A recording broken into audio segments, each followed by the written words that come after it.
The therapists here at Bergen and Associates Counseling, we hate being vulnerable. It's uncomfortable, risky, even feels scary. We might be therapists, but we're human, and the feeling of exposing ourselves isn't any more comfortable for us than it is for anybody else. But we also value vulnerability. We see our clients dare to be open with us, with their partners, with family and friends in ways that are challenging but life-giving. Authenticity is the key to connection, and to be vulnerable is to let ourselves be seen for who we really are. We are honored when our clients risk vulnerability to grow, to be seen, and to be deeply known.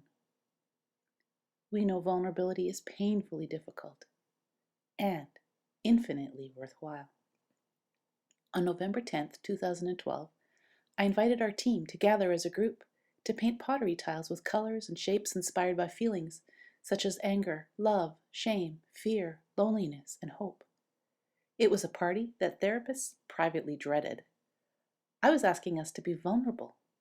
This was not their idea of fun. I had thought it fun in the dreaming, but when I actually had a paintbrush in my hand, not so much. We were feeling exposed and raw. We were concerned about judgment. None of us are artists. Mulaney, the non-therapist among us, reminded us that the task evoked uncertainty and discomfort in each of us, something we ask clients to do all the time in session. This was our chance to walk the talk of vulnerability. That made sense, but it didn't mean that we liked it. It didn't change our sense of reluctance. We were apprehensive, like seriously nervous in the anticipation. But the evening was rich, even as we struggled with creating a tile in front of our peers. We ate and visited and enjoyed each other in ways not always possible in the midst of busy work days when clients are coming and going. We laughed, shared ideas about painting and about our lives, commiserated together on how unartistic we felt. We were supportive and encouraging of each other. We reassured each other over and over that we would not be critical. And did I mention that we laughed? Oh yeah, over and over. It was good to be together that night. You have the results here. They are uneven and lopsided. They are so very much not perfect. They are not hung symmetrically.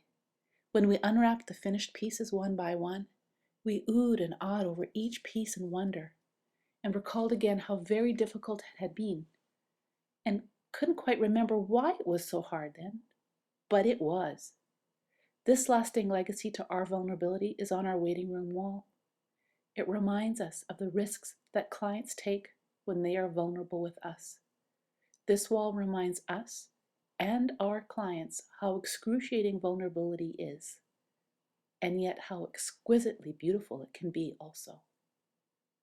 I think this wall is beautiful. This wall expresses us. We celebrate all that went into each piece. We celebrate the triumph that this wall represents. We celebrate that we don't have to be perfect, but that we just have to show up as who we are. And showing up as who we are, that's good.